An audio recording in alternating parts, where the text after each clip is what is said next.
Hi guys, in this video we're going to take a look at how you can fix the pressure filter reading too high in the red for your pool. Now you can see here on my sand filter pump it is over 150 KPA, so it's a bit too high, so we need to bring it down to the blue side.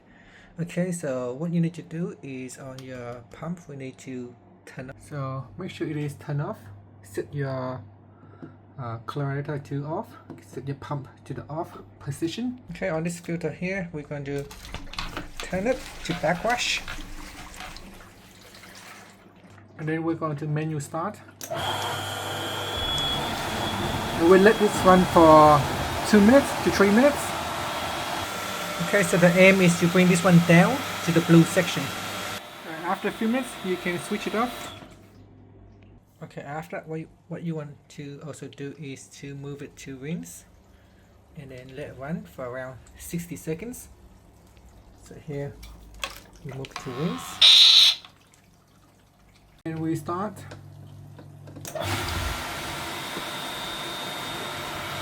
And then after once it's finished you want to set your pump back to filter.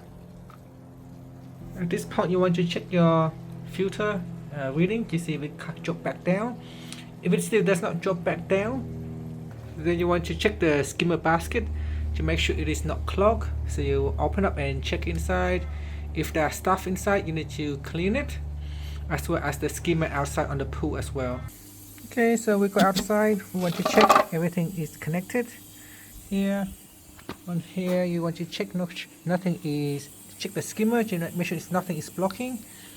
And here you can see that one there, that might be a problem because it's kind of open right there, so that could be the problem. So if that is a problem you might want to consider fixing that first, and then we go and double check on the pump filter.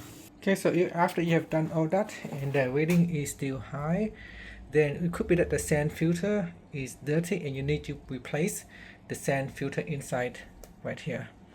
So yeah, give it a try and see if that helps. If it doesn't help, then you definitely need to replace the sand inside the filter. And that's it. Thank you for watching this video.